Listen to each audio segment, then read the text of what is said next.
Hello, everyone, and welcome. I'll just wait for everyone to join. And I'll get sharing my screen. So you can see we've 5 participants. Hey.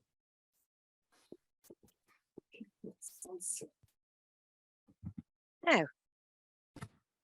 Okay, brilliant. Thank you. Now I'm going to see everything. Hope everyone's having a lovely evening. It's actually sunny at the moment, so that's changed. Oh, it's not sunny where we are. Oh, really? It's actually sorry. raining. Oh. So you can take your sunshine. Sunny where I am. We're you're happy very you good. have sunshine where you are. We're generous. I am in Ireland, I swear. Okay, so there's 10 participants. Usually we don't wait too long, but we'll just give it another few seconds. And we'll jump. People to join. Yeah, we'll jump straight in. Yeah. So we'll just go ahead and do the intros anyway, and we'll see where everyone's at. Now, move. So welcome to our ACD application session. My name's Una McMenamin. I'm the student recruitment manager here.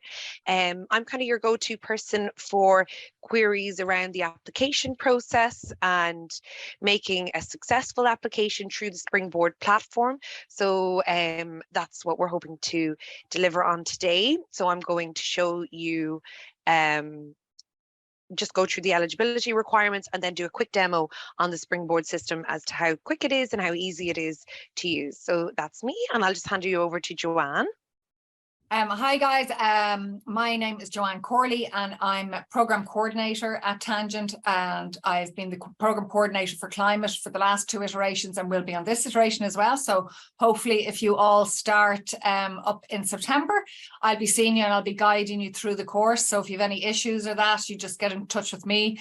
And it's a fantastic course. Quinton is very hands-on with it, and you'll meet a lot of great people. So hopefully we'll see you in September, but that's my role. I'll hand over to Jan. Thank you, Joanne, and thank you, Una. And good evening, everyone. My name is Jan, and I'm also a program coordinator, but I will be coordinating the program around creativity and cultural entrepreneurship. So I'll be meeting all of you, hopefully in September. Really looking forward to it and start this new adventure. And we'll be just holding your hand along the way. Whatever you need, we'll be around. We'll be looking forward to meeting you face to face in September.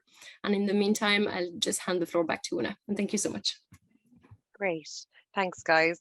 So I think we've got a good amount of people online now, so happy to jump straight in if you all are. So are you eligible?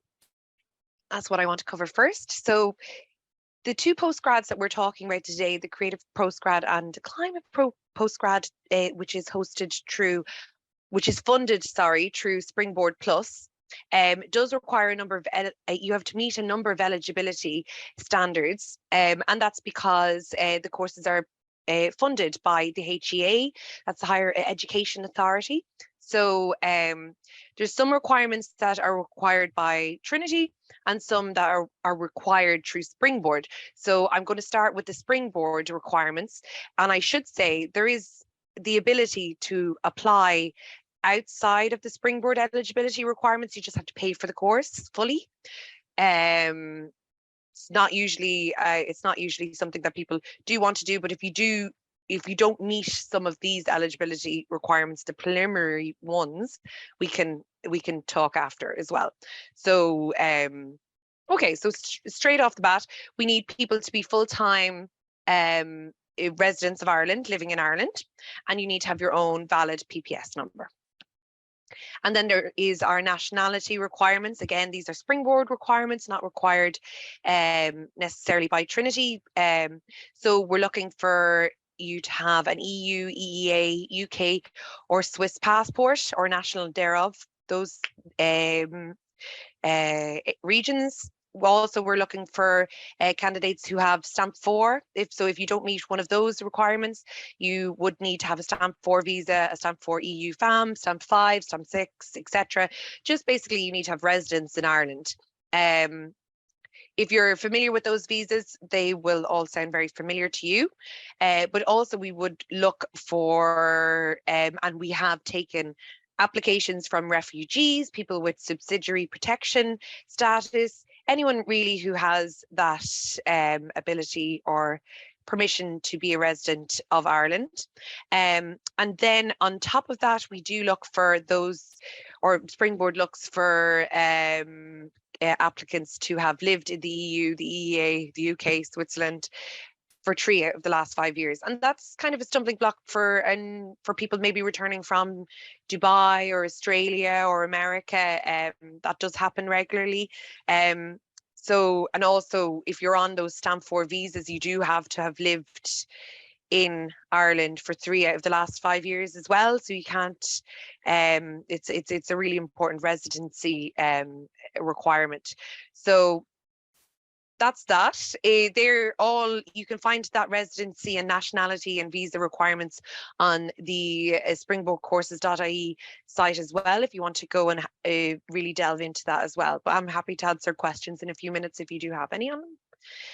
We do require that you have completed a level 8 degree or have a recognised equivalent. So level 8 being the Irish framework of qualifications. You can get a NARIC form. So NARIC, and maybe Jean will put a link to the NARIC website in our chat now. That's just a translation of your international qualification if you have one. Translating it into the Irish framework, so we can tell if you've done a level 7, a level 6, or etc. So there has been some confusions over some degrees are level 7, so an ordinary degree is a level 7, and that would not meet the requirement. We are looking for level 8s because this is a postgrad certificate. So I'll just, this is in the wrong order for a second. There are some other supporting documents that you need. So we will need proof of your degree. So for the climate course, it's 2.1 grade or higher. So do check the course requirements before you do send your degree in. We're also looking for a statement of interest. That's very important because your statement of interest really sets you apart from the other applicants. So a number of people applying for these 2 courses would have maybe done a completely different undergrad. Yes, they've got to level 8, but they might have done accounting, but they're now an artist. So your statement of interest is going to really set you apart and talk about why you want to do, say, your postgrad in creative. A current CV, very important, so we can see where you're at in your career. And then 2 written references, so 1 professional reference and 1 academic reference. So they're just from someone, so particularly around the academic reference, I want to speak to it because we had a number of questions on that earlier.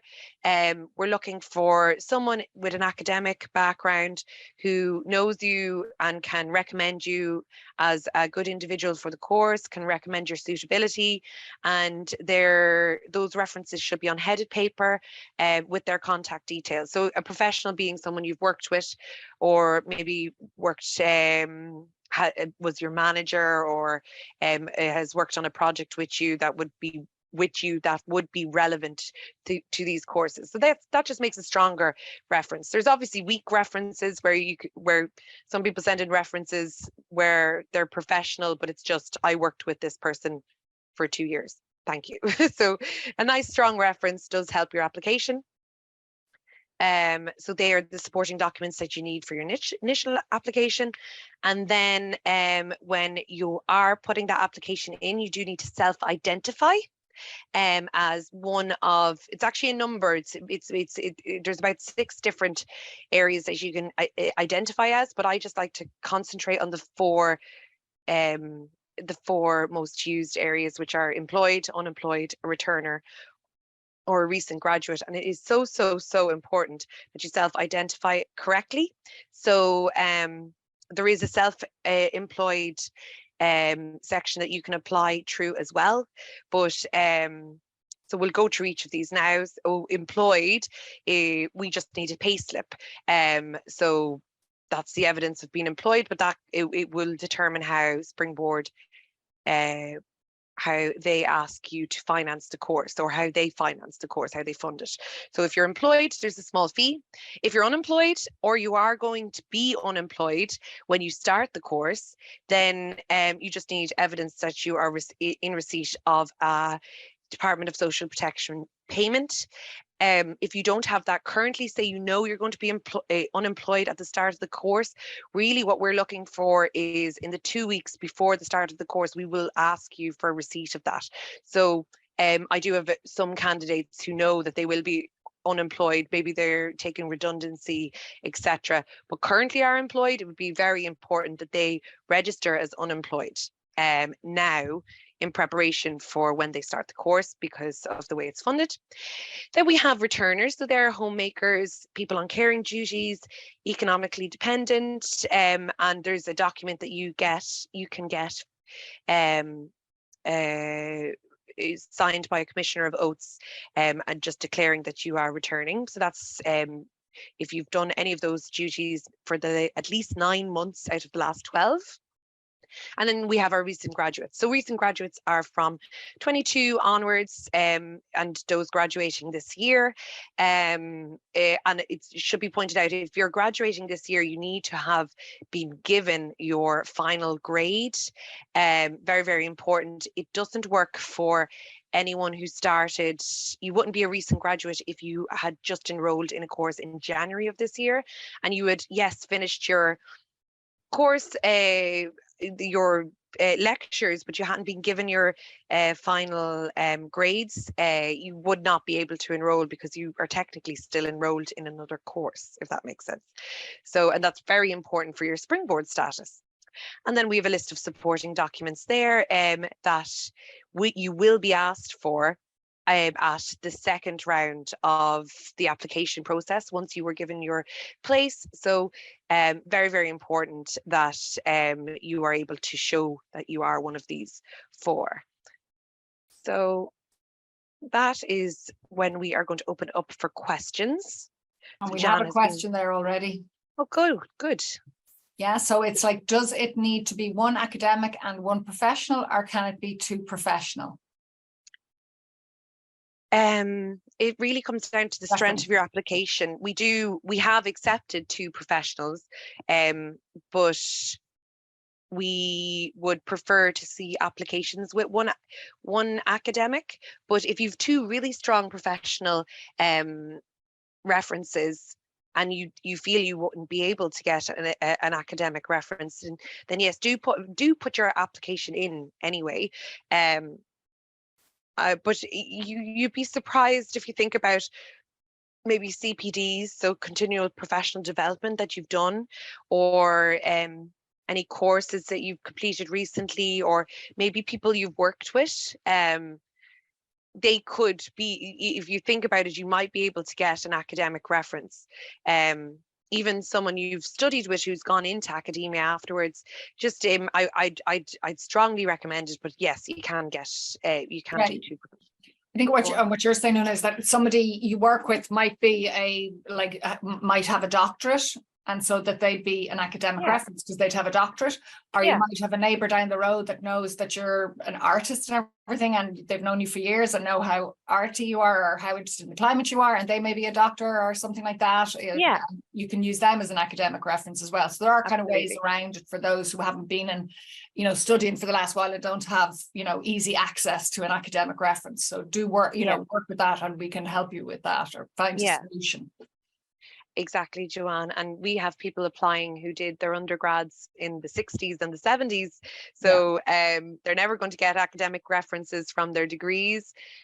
And that's absolutely fine. I know I had an applicant, I wonder if they're even on the call, who had done a residency with IMA, which is the Irish Irish Modern Art Museum. And there's academics there in IMA that they had worked with, and they never even thought, oh, well, I worked with those people. They would be excellent academic references, people who have doctorates in the arts. So yeah, we have a question. There was another person that asked that she was saying, or she didn't think that she didn't realize it was postgrad. She doesn't have any academic kind of background. but you can explain Okay. that's fine as well. Yeah. Okay. So Still come to Trinity. I'm happy to talk about this after, because it could be a lengthy conversation, but we do have a process called RPL. So that's recognized prior learning, and recognized prior learning is an entry avenue for people who want to come and do one of our courses but haven't achieved that level 8 status. That is fine. We do have a number of, and we have had a number of RPL applicants, as we call them, for the creative course. So if you want to do an RPL application, you simply just go through the same process, but make sure your letter of interest is really, really strong. Make sure that your CV is incredibly strong, and then any course that you've ever really done, put it in your degree area, and then we'll identify you as RPL. And then what happens is you have to complete an RPL interview, which is a quick 15-minute interview. You're graded and then reviewed as a separate type of applicant, but we don't stand in the way of those who have significant recognized prior learning and want to do this course. So definitely still apply, and we can consider you under that policy. And if you want to know more about that policy, Google, or well, maybe Jeanne might put a link in the chat there, RPL policy Trinity, and you can read the policy that we have on RPLs. We have a lot of very successful RPLs that haven't attended college at all. Like many people, especially previously, and even now, leave school and don't go to college. They start business straight away, and they get an education that way. So it's just showing your education through your prior experience is exactly what it is. Absolutely. Yeah. And I hope I haven't made it sound like it's not achievable. We have a number of RPLs every year, so do put your application in. Brilliant RPL. So yeah, brilliant. And sometimes they're some of the really great people in the cohorts, so it's fantastic. We had an RPL candidate at our open day talking about one of our courses. Actually, I think we had 2. So Mirren, I'd be a returner. What is the documentation that would be signed by Commissioner of Oaths? What is the documentation, and who is accepted as the Commissioner of Oaths? So it's in supported documents. I think Shan has probably already sent a link to it, but I will show you where it. Right, I'll stop sharing. Returner. I'll just send you the link. Maybe Shan doesn't. It's on the Springboard. It's done already. Oh, you've done it. Yeah, thanks, Jan. She's just shared the link. No problem. But who's the Commissioner of Oaths? That's a very good question. I think there's local. It's usually a Garda. I think you can go into a Garda station and ask for advice on that. Yeah, they have a stamp. Don't know, Joanne, do you have any background? I'm sorry, I'm lost on that one. But stay in touch with us and email us on it, and we'll figure it together. We'll figure it out together. But no, most people don't. There's different Commissioner of Oaths in every county. They're elected by judges pretty much, and usually they're a local accountant, a guard, a judge. You'll find if you Google it in your area, I'm sure they'll come up. They charge for their services. There's usually a fee to do it. It's just a requirement of the HEA for funding, so it's just stamped so they approve it. But I haven't used one in myself, so we just look for the stamp, so that it can be ratified. Okay, so I have a 2-2 BA in sociology from 1975. From, is that Massachusetts? MA? No, and an MA in a Master's. Oh, and an MA Master's, sorry, Massachusetts, in US history from USA, 1978. Will that be sufficient for level required? Thanks, Deirdre. Yeah, go on to NARIC and get it. Just get a translation. The people over on that site, there's a helpline. If you go to the NARIC site that Jeanne shared, just scroll down the website, and on the bottom left-hand corner, there's a phone number. Ring them tomorrow, and they're extremely helpful, and they'll set you straight. They'll send you a form. Basically, it takes about 10 days, and I know closing date is next Tuesday. So do scan your parchments, get it in, And we'll get a NARIC form for you. Again, like Joanne said, we'll help, but do call them tomorrow and get the ball rolling. And if you tell them that your application deadline is the 8th, I do think they can put a rush on it. They're very, very good. So, yeah, and a master's, an MA is, yeah, that's all we yeah, need. right. That's too Yeah. much. If you type that into NARIC, it'll come up. You know, It's just as I need to see. Yeah. Oh, if you type it in, you can get like you can get form. a general one, but you can get a personalized NARIC, which is very useful. Just even for yourself, it takes 10 days. But yeah, you can just download the form as well. General one, From yeah, the it's site, fine. a general. Does this course take place every year? The deadline is coming up on the 8th. I'm worried I won't get my references in time for the deadline. Do get your application in anyway, and we can chase your references. It does run every year, but it'd be a real shame to miss. It'd be a shame to miss the course this year, and also we don't have a crystal ball. These are Yeah. funded courses. They're not funded. They're not guaranteed. They're not guaranteed. Yeah, basically. Thanks, Joanne. Yeah. So yeah, without the crystal ball, you should get your application in now and tell us. Email. There's an email at the end of this presentation. If you feel like you're not going to get your second reference, just email and let us know when you expect to get that reference. And if it's still in the window and there's still places, now the courses there's a huge amount of interest, but and if you have your full application in, that's what we're looking for, full applications. But at the same time, you could still get lucky and we could still be processing. So as long as you can get it in, once you click submit, it does allow you to go back and add documents. It's done quite regularly because we will review a document, and if it's not good enough, I'd be in touch with you and say I need another reference. So do get it in this year, Nora. Dawn, just to note, Commissioner of Oaths, someone has answered the question, has they? Is not the same as a peace commissioner. The local Garda station should know. Yeah, brilliant. Thank you, Dawn. Brilliant. That's very helpful. Take note of that now myself. It's we're looking for the stamp. It's important for us to see the stamp and to see it official. But yeah, I've never had that question before, so that's great. Upload a letter of interest. Should I change interest as letter of motivation? Should I change if it's just called a letter of motivation? No, that's fine. We won't. There's no marks really. We're just reading the letter to see if your motivation, if your interest is there, it's absolutely fine. Don't worry about that. If you've named it that. I have submitted my application already. Can I still upload the NARIC? Of course you can. You can go back into your profile, into the application, and you can upload it, and there'll be no barriers then on your application, Deirdre. So that's a very good question. If you have an international qualification. So Nora, thank you. That's great. Kelly, thank you. Brilliant. So we can just jump straight on to the next section of the presentation. Okie dokes. So let me share my screen again. I think that's it. Yeah, share. Okay, so I've referenced springboardcourses.ie quite a bit, but here it is.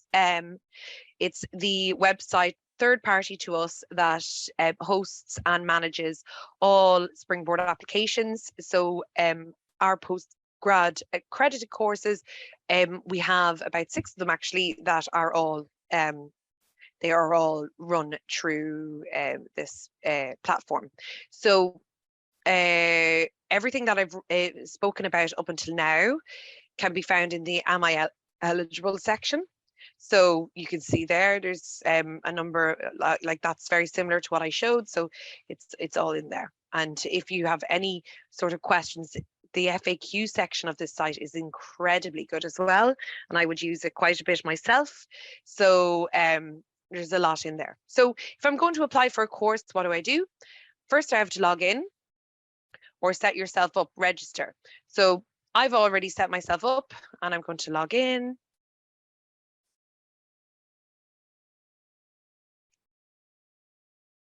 And that should log me in.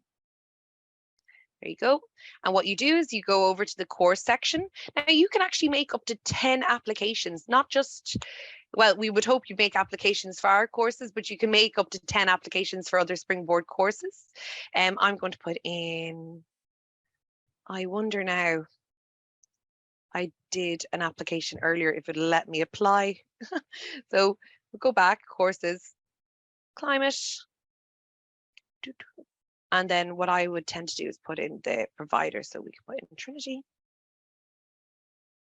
and then search.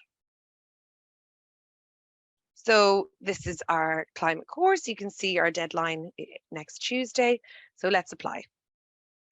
I knew it was going to do that. Hold on, stop the share for a second. I never thought to stop my application from earlier. So just 1 second. Of course, this has happened. We will just get rid of that.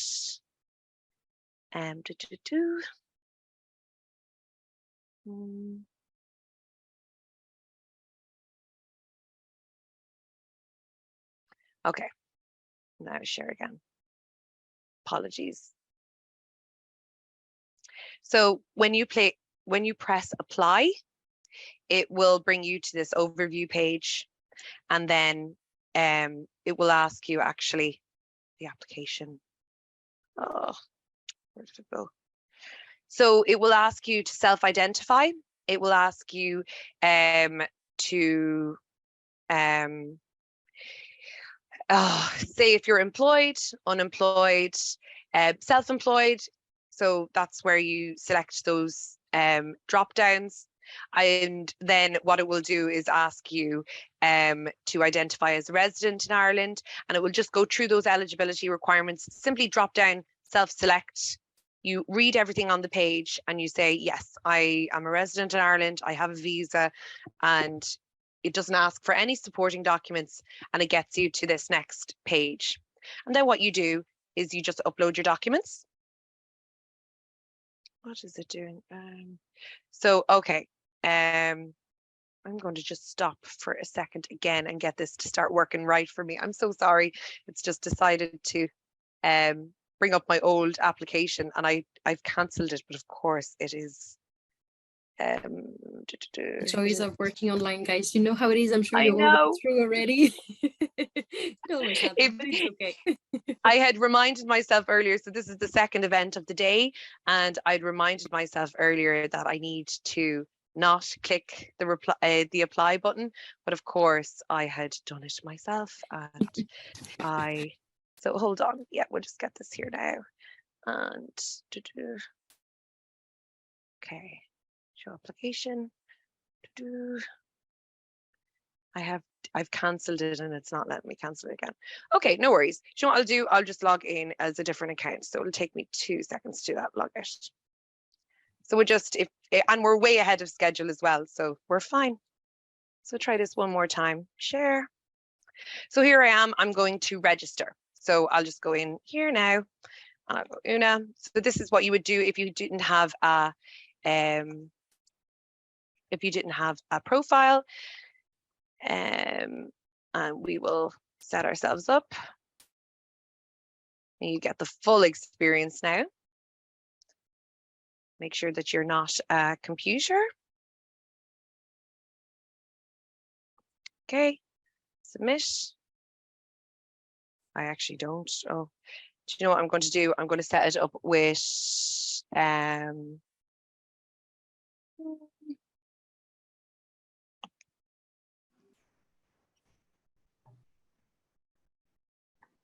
empty. That's correct.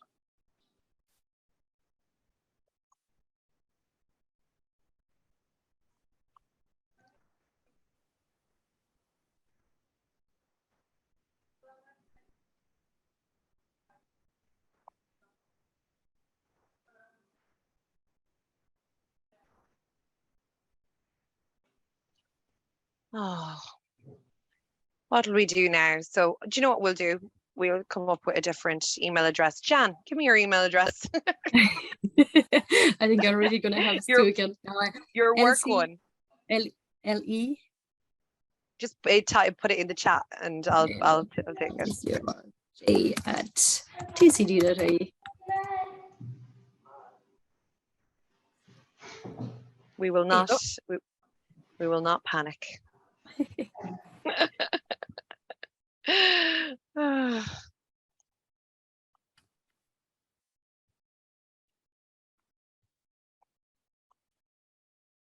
So don't I'd worry, like Jan. to enroll for the creative course, please. Oh, brilliant. Yeah, That's I heard the coordinator was brilliant, so please enroll me for that one. There you go. So we're Fantastic. signed in as Jan.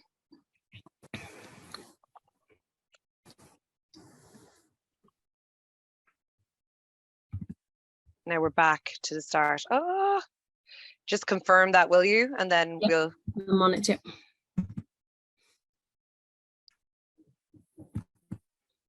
Brilliant.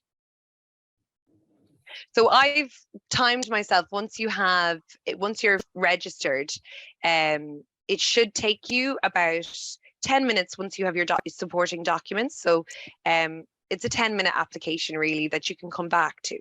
So that's what I've timed myself at. So now that we're in, we go back to where we were at before: courses, climate, provider, Trinity. Okay, and we search, and you can see this is our course. So we obviously have our creative course open at the moment as well. So it's one or the other that you should be applying for at the moment. Select apply now, and now you self-declare. So I had spoken about this, but now you're actually going to see it. So this is the very important part where you identify as unemployed, employed, self-employed, a returner. We've talked about that a lot. I'm going to select myself as employed. We did have a number of questions on our session earlier about being self-employed. The documents you need there are tax certs, etc., maybe statements from your accountant. But some people who are self-employed do pay themselves a pay slip. So in that case, you can actually put yourself down as employed, as a PAYE. So happy to answer any questions on that. I'm living full-time in the Republic of Ireland. That's fine. I do have a valid PPSN, yeah. I meet the nationality visa requirements, so we went through them earlier. And there is actually, they need to update this. There is a way for Ukrainian refugees to apply, because they won't actually meet the 3 out of the last 5 years. So if you have any questions on that, again, something we'd be happy to answer, but it's also Springboard are quite happy to answer that, because the HEA have special funding for it. It's just not listed here, so we do get a few questions. And then stating that you've lived 3 out of the last 5 years in one of the EU, EEA, UK or Switzerland areas. So that's it. You're self-identifying. It's not asking for any supporting documents, but what it does say here is that if you are offered a place, we will ask for those documents and we will review them, and you would lose your place if you have not self-identified correctly. So it's very, very important that you have filled this out truthfully, and then you proceed with your application. Okay.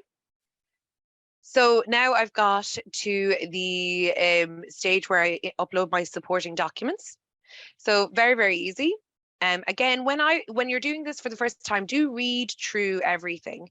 But it's basically stating here that you can come back to the application, that you can review your application at a later date, and then it's very important that once you click send, that you're happy with it. But like we've said before, you can update those documents once the application has gone in as well. So there is that element. So up first is the CV.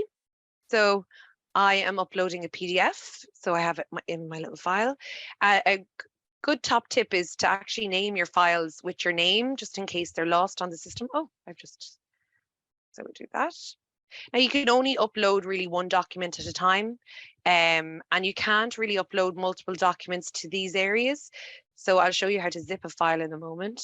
You've got your statement of interest. We also ask for your references, so reference 1. You can do Word documents. You can also upload images, and all of that requirement bit is there. So I like PDFs, just if you like to format your documents appropriately and you want them to look nice. So PDFs do kind of look the best, but again, documents are absolutely fine. Your degree, so choose your file. What we have sometimes, you have people who have to contact their parents to go up to their attics, and we get scans that have been taken on a mobile phone, so pictures. There are actually apps that you can use. There's Google Scan, or there's Adobe Scan. They make for a nicer file format, but honestly, if you can get a good scan with a camera, that works too. We have some people who worry about that. As long as we can see your parchment, we can see your name on the parchment, and it's readable, and that's particularly for the Irish qualifications. If it's an international qualification, it would have to be supported with an iterate form as well. So you can see on this example, I have a zip folder. So what that is a number. I'm sure some people have heard of them, but it's a folder with a number of documents in it. Because the system won't allow for multiple document uploads, you would have to upload a folder with your documents in it. So you can see here, I've got just a little folder with 2 documents in it. Now this would look different on a Mac, but the process is a little bit similar. So I've called it zip. Now I could call it whatever I want. I could call it Una's transcripts. So transcripts work as well. That would be your grade from your qualifications. So I can't put in I know there should be a little comma there, so anyway, I can't do that on a file. So if you want to zip it, you right click it, and then you select send to compressed zipped folder, and there it is there. And there we go. And then I can select it to upload, and there you go. Then your proof of eligibility. So this is your first proof that you're either employed, self-employed, or that you've done the homemaker declaration form or the returner form. So we need this to see that at this point. So choose your file. So if you're employed, it's going to be a payslip. If you're unemployed, it's going to be some example of a payment that you have received. If you're self-employed, it's going to be something tax, and it's all kind of relayed up there. And so I've put my proof of eligibility here. And you can see it's detailed here as well. And then finally, your last reference. So your reference 2. And that's it. That's all of your supporting documents. And at this point, it generally asks, I've read and agreed to the terms and conditions, which you can read there about funding. And you could save your application and come back to it, or you could apply. But because this is a new account, you would need to fill in your name, your last name, your date of birth, your duration of residency, your PPS, all pretty straightforward, just drop down situations. So, and for anyone doing RPL, you would put in your highest level of application. You could see here that it could be junior cert, could be leaving cert. It won't stop your application going ahead. So we just want to see that so we know how to grade you. And that's it. Straightforward. And once you've completed all of those, you can go apply to course or save application. Now I'm going to save applications so I don't come across the hurdle that I came across when showing you this demo at the start, and I won't have an example to show people in my next demo, so I'm just going to leave it there. So are there any questions on the application process? Don't stop sharing. How do I contact NFQ? So follow the link, Deirdre, that Jeanne sent to the NARIC website. Maybe she sent it again. And scroll down the page, and on the bottom left, there's a phone number. It's a Dublin phone number. I could get it. Do they need to contact NARIC, Una, if that's not necessary, is it? Well, as you say, because they won't be able to get that thing that requires 10 days because they don't have 10 days for the application. You could have it already on the website. If you want, I can show with mine if you want. Yeah. An example. Yeah, well, this is the thing. I've come out just for auditing purposes. For that specific example of someone with a master's in the 70s, some are fairly straightforward, but you can get a personalized NARIC that makes it stronger for me, because I might still go back to you and say, I'm looking at this and it's in Latin and it makes no sense to me, and you've just downloaded a form from NARIC, and I could still ask you for the 10 for the it's better to get a personalized statement from them. That's all I mean, because I'd prefer to see those. It's really got to do with how we process your application, and going forward in academia, it's better to have it personalized. So that's why I recommend that. But yeah, like I know what you mean. So if you go onto the site, we could do a little demo. We can answer these questions and we could stay and do a little demo with Jan, or we could do it now. Well, because we've 5 minutes, so I'll get through these questions. If you want to stay afterwards, we could do a little demo on how to get a standardized NARIC, because I know not everyone might want to see that, if that's okay. So Nora, what should you identify as if you are part-time or 0-hour contract while also being freelance employed or self-employed? Just pick one or the other. So there's a lot of people that can fall into 2 or 3 categories, because there's some people who are employed and still in receipt of DSP payments. So for that, I would just select myself as employed, because you are employed and you will have to pay the fee. It's about €300. That's it. But if you are in receipt of a DSP payment, then you would just put unemployed, even if you were still employed. It's how Springboard determines how you are charged. That's it. I have a bachelor's level 8 qualification from abroad and a master's level 9, brilliant, from Ireland. Do I submit both? Honestly, the level 9 will be good enough for us. So, but you can submit both, absolutely fine. I'll look to the level 9 because you've reached that standard, so that's okay by me. In the professional reference 2 for the climate entrepreneurship, it says in the description, healthcare innovation. I believe it's a typo. If it does, that is a typo. Very well spotted. We'll go in and change that. I don't know how that's happened. Healthcare innovation is another one of our courses. So the entry requirements are shared across each of the courses. So maybe it is.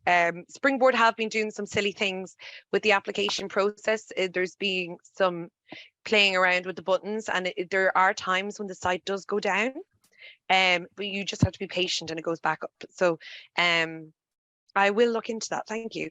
For the CV, can I send the full page? Can I send the full 4-page in a zip file? Sure, but you could also send a 4-page PDF. If it reaches over, I think it's 20 megabytes, you might have to zip it anyway. The website's pretty good at telling you if you have exceeded. It will give you a red warning label, like it gave me when it told me I had already applied for the course. So it's very good at managing you, and it won't let you apply, or it wouldn't let you upload something that was too big or too small. But you could just set you can do a 4-page document, either like a Word document. It's absolutely fine, like I said. Will there be face-to-face interviews following Springboard submission? So Kelly, you're probably referencing, there's a part of the application that does state that we have the right to interview applicants. We do that so we can interview if needed, but we have not enforced that, not this year anyway. The only candidates that we interview at the moment are the recognised prior learning candidates, but you'll notice a lot of institutions do include that in their application process. It's just a caveat. So as it stands now, the application process won't ask you to interview beforehand, but you will probably be in contact with me at some point. I'll probably end up following up with you about if there's something in your application, if there are any queries, but that's not an interview, that's just me calling you. So hopefully that answers your question, Kelly. Yeah, it could be confusing because it's on the application process. It's just, yeah, it's just there as a caveat. So that's 1944. Nora, did you want Jan to show you the NARIC website? Maybe do a hands up, or yeah, she was in the chat. Or if people want, we could do a hands up. Danny. Daniel. Yes, sure. Brilliant. Every day's a school day, so I'll stay. So, Jean, you can jump on and show the NARIC site as our international representative. Yes. I'm just gonna go back to normal because I'm already in my French country. Up, there we go. Up, share my screen. NARIC. All right. Thank you. So when you click on the link that I've shared in the main chat box, but also individually when you ask the questions, and select which country you're graduated from. I'm going to know France. You cut off there, Jan. Will you repeat that? You cut off. Oh, sorry. Yeah, Thank just you very slow much. down a bit maybe and just repeat what you said. Yeah. The first thing you want to do is to select which country you graduated from. So you have all the countries. I'm going to take the example of France. There we go. And automatically you will have all the qualifications that are already registered for your country. And you have all of them here listed. Sorry, it's in French, of course. But I'm going to take an example here for a master, for example, maîtrise in French. And when you click on it, you can directly here download the comparability statement. So if you click on it, that's the statement that you can attach to your application. But as Una said, everything is available at the moment on NARIC, so you might have to contact them to get something specified, because not all of the graduating documents are available on NARIC at the moment. Yeah, am I missing anything, Una? No. So yeah, so brilliant, Jan. Thank you. So that's really useful for recent qualifications. So it's comparability. So what I would do is I need your parchment, I need your comparability statement, and what I'm looking for is that we can see it's the same qualification, same everything. But what I've experienced with qualifications from the 70s is that they may not be listed on NARIC. There's different terminology or Latin, and that's problematic because we can't compare. They are non-comparable, and lots of universities in Ireland particularly, but in America I know for sure, their terminology and the way they referenced degrees, they used different terminology, and there's no comparability, and there is no actually listing for them on NARIC. So I was going to ask Jan, but she stopped sharing. If you scroll down and ring the number on the site, they're very, very helpful, because they actually might be able to point you in the right location for a comparability statement for that course that you did, that Masters of Science. They're really helpful. Would somebody have to pay for that, so that they'd have that then for future, and they could photocopy it and have it for good? So you can get that's a very good question, Joanne. I'm not sure actually. I haven't heard of people paying for them, but I know that they usually can provide them within 10 days. So I've with applications that have come through from older qualifications, they've been super helpful. And if you have a degree they will get it certified and ratified, and it is really helpful just to know, and they'll put your name on it, so it's a useful document just to have yourself. So yeah, there's the two forms. Una, are you saying that if somebody hasn't got that now and can't find their NARIC statement up there, so needs to wait the 10 days, are they okay they should still submit their application? Absolutely. Whatever you have for the moment. Absolutely. And let us know that you're going to be that you're waiting for the NARIC form that you've applied for. It. So there is a bit of leeway, just to let you know. Yes, good point. It will come back anyway when we're reviewing your application. We'll have questions, but do let us know, and you can email the email which I was meant to put in at the end of the application, which is springboard@tcd.ie. So do email us and let us know what status you're at with any missing documentation. But I just encourage you to get your application in, so if you're missing references, etc., there will be a little bit of time afterwards as we're processing. So as that's Joanne, especially to Nora, who was saying, does it take place every year? Like, do submit, because there is that bit of leeway. Okay, yeah, brilliant. So look, we've gone way over with that, and that was a brilliant. It was great actually to see that broken down as well. So if everyone's happy, is there any more? Are there any more questions? Yeah. Thanks. Can I check if a UK degree? Oh, thank you. So we've put a poll in there, and if you can just answer that poll, that would be great. Please, can I check if a UK degree still needs an iterate? It should need one. But if it's a master's, it's very obvious. If it's really it has to do with what's written on the qualification, but it should include an iric, please. And that would be that comparability statement, which you saw Jean download or get up very, very quickly. So take you 5 minutes. Can we upload documents after deadline? Yep. You would never email a document to us because that's not how the process works. Please do just go back onto Springboard, go into your application. It's under your profile, and it will give you the option to update documents until we make your application unsuccessful. You can keep updating those documents, so that's fine. Please, can I also check if I'm a parent returning to work? Well, I need to provide documents for that if you're a parent returning to work. So it depends on how you've identified. If you're employed, you just need to identify as employed. If you're unemployed, you just need to identify as unemployed. But if you're a returner, you need to do that form. So Danny, what are you going to identify as, a returner, is it? I think so. I'd say she's definitely a returner. You So just do what's the form. for the returner? It's that form that needs to be signed. By the oath. So go to the guard station with the form. So she basically needs to write down, I'm returning to work, and get a policeman to sign it. Absolutely. Something like that. Just like write it up and get it signed. Send it on in, upload it. Okay, I think that's, oh, Nora, thank you so much. Thank you for the questions, Nora. They were really, really good questions. Yeah. It's really helpful. So look, that's it. We'll stop the recording there, and I hope you all have a lovely sunny or rainy evening, depending on where you are.